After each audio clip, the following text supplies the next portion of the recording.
নিয়ে চল সব থেকে দেখো কেমন করে মানে ও কিছু।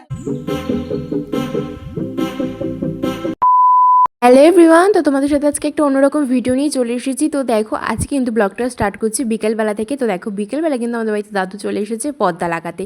আর দেখো আমি কিন্তু পর্দার এই কালারটা চুজ করেছি, যেহেতু ঘরের কালারের সাথে কম্বিনেশন করে। তোমাদের কেমন লাগছে সেটা কিন্তু জানিও। আর হ্যাঁ, এদিকে দেখতে পাচ্ছ মার বান্ধবীরাও চলে এসেছে। ও কেন এসেছে সবটাই তোমাদের সাথে শেয়ার করবো, ভিডিওটা দেখতে থাকো। জানো তো আমার মার কিন্তু প্রচণ্ড পরিমাণে শরীর খারাপ। দেখো কাকিরা এসেছে, তার জন্যই কিন্তু একটু হাসছে মা এখন। তো মার কি হয়েছে সব কিছু তোমাদের সাথে শেয়ার করব, তবে অন্য একটা ভিডিওতে। এখনো কিছু হয়নি, মানে টাইম দেয়নি ডাক্তার, তাহলে দেখতে এসছে। মনে হচ্ছে যেন আমি মনে হচ্ছে আমার কত কিছু হয়ে গেছে। ওটা বলতে কথা বলছি, হ্যাঁ, চেষ্টা করবো বাঁচিয়ে রাখার। বলছে ওরা ডাক্তার দেখাবে আমাকে, এই করবে, কত সাজেশন আমাকে দিচ্ছে, কিন্তু কি করবো, এটা আমাদের সত্যি একটা বড় পাওয়া যে ওদের মতো বান্ধবী ভাগ্য করে পেয়েছি। আমার আরো দুটো বান্ধবী আছে, তারাও হয়তো পরে আসবে, কারণ রত্নের কিছু সমস্যা ভিডিও দেখলেই চলে আসবে ওরা। রত্নের কিছু সমস্যা চলছে, রুম্পাও সেভাবে কিছু জানে না, হয়তো খবর পেয়ে গেছে। তো ফোন করেছিল আমাকে খবর পেয়ে, তা ওরাও পরে আসবে। আর যাই হোক, আমার অনেক ভাগ্য ভালো বান্ধবীদের দিক থেকে, এরকম বান্ধবী আমরা পেয়েছি ভাগ্য করে। কজন পাই বলো?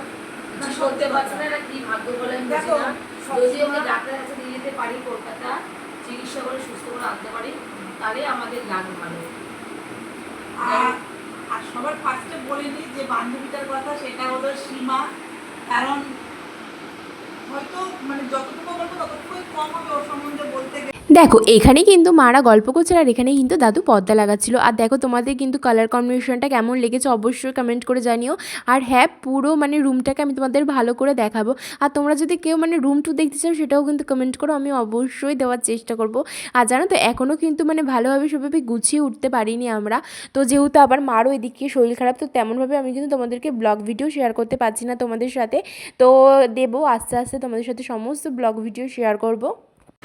হ্যাঁ, এখন যে এক মাস পর শোনো না, আমি বলবো এমার্জেন্সি দেখানো যাবে ডাইরেক্ট ইয়েকে, তার কোনো দুনিয়া ডাক্তার তো দেখে, দুনিয়া ডাক্তার যদি দেখে। ওখানে কিন্তু দাদু সব যন্ত্রপাতি রাখা ছিল। এদিকে দেখো পর্দাটা কিন্তু লাগানো হয়ে গেছে। আর হ্যাঁ, অলমোস্ট কিন্তু পর্দাটা অনেকটা লাগানো হয়ে গেছে, মানে এখনও আর দুটো পর্দা লাগানো বাকি, তাহলেই হয়ে যায়। আর জানো তো এই পর্দা লাগিয়ে যাওয়ার পর কত যে খাটনি ছিল সেটা আমি তোমাদের কী বলবো। সারা তো ঘরে ধুলো ধুলো হয়ে গেছে, সেটাকে ঝাড় দেওয়া মোছা প্রচণ্ড পরিমাণে কষ্ট হয়ে গেছে। জানো তো আমার মা যেহেতু শরীর খারাপ, তাই মাকে একটা কাজ করতে দিইনি, বাবার আমি মিলেই কিন্তু সব করেছি। আর সেগুলো আমি ভিডিও ক্যাপচার করতে পারিনি, যেহেতু একা হাতে সমস্ত কিছু করা, সেটা তো তোমরা বোঝোই যে একটু চাপ হয়ে যায়। ভিডিও শেষে কিন্তু আমি তোমাদেরকে দেখাবো যে আমাদের রুমটা কেমন লাগছে। আর দেখো আমার মা যেহেতু শরীর খারাপ, তাই মাকে কিন্তু একটু হাসানোর চেষ্টা করছিল আমার বাবা। আর হাসানোর জন্য মাকে কি বলেছে দেখো, উল্টে তো আমার মা হাসবে কি, উল্টে রেগেই গেছে। এখন বোঝো ঠেলা। আমিও কথা কই নাই, তুমি কইতো আর বেশি দিন থাকবো না, আমি বলছি তাহলে আমার মেয়ের জন্য আরেকটা মা জোগাড় করে দিয়ে তারপর ঘরে দিও। মার বান্ধবীরা দেখতে এসেছে মাকে, মার শরীরটা খারাপ। মনে হয় যেন বিছনা সজ্জা হয়ে গেছি, বান্ধবীরা দেখতে আসছি। তাই তো মনে হচ্ছে তুই বিজনেসে চলে গেছিস, গলার আওয়াজ কমে গেছে, চিল্লাতে পারছিস না। তাড়াতাড়ি করে সুস্থ করতে হবে, সামনে দুর্গাপূজা না, বেরোতে হবে। সাজবি না, রিলস বানাবি না, মনে আছে সেই? এক এক এক ওদের সাথে বেরোয়, আর একদিকে সম্পর্ক পুরো আমার বিচ্ছিন্ন হয়ে গেছিল, ঠিক আছে। এইবার ওদের সাথে বেরোয়, এদের সাথে সম্পর্ক বিচ্ছিন্ন হয় বলে, লাঠি মারবো তো না বিচ্ছিন্ন হবে বলে ভগবান এবার আমার মানে শরীরটা খারাপ করে দিচ্ছে এই জন্য। একদিন ওদের সাথে বেরোবি, একদিন আমাদের সাথে, বলো। সবাই একসাথে বেরোলে বেশি ভালো লাগে, তাই না? সব বান্ধবীরা মিলে একসঙ্গে বেরোনোর মজাটাই আলাদা। আমার 15 দিনের ঊর্ধ্বে হয়ে গেল, গলাটা এরকম বসে গেছে। ও চিন্তায় পড়ে গেছে এখন, ওর গলা দেখে ওর গলা নিয়ে আমি নিজে বুঝতে পারছি গলার ভয়েস চেঞ্জ হয়ে গেছে আমার। এসিতে গিয়ে বসি, সাইকেল চালিয়ে এসিতে গিয়ে বসার জন্য। আমি তো কোনো বাড়ি থেকে ঠান্ডা জল খাই, তবে বক বক করতে হয় না তোমার? বাবা, কাকির একটা লম্বা ভিডিও করে রাখো, ওই চায়ের দেবে বিকেল থেকে। মা আজকে খাচ্ছে লিকার চা, বান্ধবীদের পাল্লায় পড়ে দেখা দুধ চাল আবার লিকার চা। এই যে আজকে আমাদের বাড়িতে এসেছে কিট্টু, বাগের মাসি, এটা বাগের কিট্টু তো গুড়িয়া, কিট্টু নাম তো।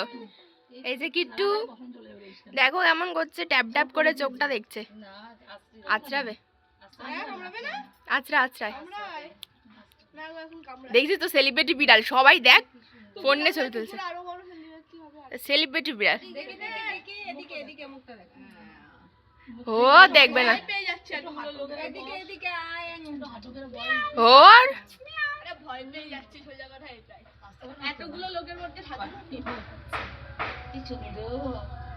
মা মাথাটা সরাও তোমার। এই দেখো কিট্টু, কিট কিট কিট। সব ক্যামেরাম্যান দেখো। এই একটা বিড়ালের জন্য দেখো কত ক্যামেরাম্যান, বিড়াল লাভার সব। ভীষণ ভালো লাগছে, দারুণ দারুণ। এই দেখো কি সুন্দর বিড়াল, দেখো বিড়াল না আর আজকে আমাদের বাড়ির সামনের ওয়েদারটা বাঘের মাসি। মুখটা মুখটা দেখো, আমার মুখটা বাঘের দেখো, মাসি মুখটা দেখো। বোঝাই যাচ্ছে না। মুখটা দেখো। এই যে কিচ্ছু অনেক ভয় করে। মনে হচ্ছে ছোট্টখাট্ট একটা বাঘ। আচ্ছা ভালো করে দে। বড় ডাক। বান্ধবী কান্না করছে সেটা দেখো। কি পাগল, দেখো কাঁদছে কেমন হবে। আরে আমার কিছু হয়নি, দেখো কাঁদছে, দেখো পাগল একটা কিভাবে কাঁদছে দেখো। না না সুস্থ হয়ে যাবে, আরে তুই পাগল চল, তোর কাঁদছিস সুস্থ কেন? করে নিয়ে বোকা, আমার কিছু হয়েছে না, আমি কি একেবারে বিছনা সহ্য হয়ে গেছি? বলো একটা, দেখো কেমন করে মানে কাঁদছে। ও কিছু এত না কিছু হ্যাঁ। না হোক, শোন হওয়ার তো বয়স হয়নি, মানে না, কতটা বয়স- ভালোবাসে বলো, যে হ্যাঁ। এসে হাওয়া করে কান্না করছে। তো পাগল, আমি কি একেবারে বিছনা সহ্য হয়ে গেছে না? আমি এখনই উপরে চলে যাচ্ছি, বোকা একটা। মানে আসার পর তো থমকে গেছে, আমি তখন থেকে বুঝতে পারছি ভেতরে একটা বোমা ফাটবে ফাটবে ভাব। মানে কি বলবো তোমাদেরকে, দেখো পাগল পাগল যারে বলে, এই একটা পাগল, মানে কি বলবো আর। আজকে মিটিং এ যেতে হবে না, ওই গল্প করো, রাতে বাড়ি যাও। চুপ করতো, এই সমস্ত ই করতো, খালি একটা ভালো গান দিত, একটা ধুম ধারাক্কা নাচ করি। আর তোর দোষ, সে শরীর খারাপের জন্য তোর দোষ।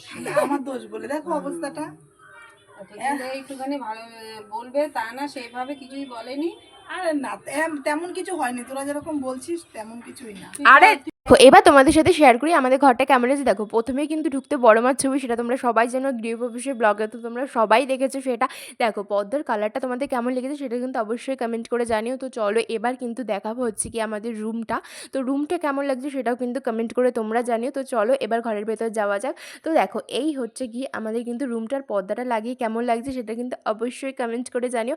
দেখো পর্দার কালারটা কিন্তু আমার বেসিক্যালি ভালোই লেগেছে। আর দেখো আমাদের আরেকটা রুমের সাথে, ওই রুমের সাথেও কিন্তু একদম পর্দার কালারটা একদম মানে খুব ভালো লাগছিল।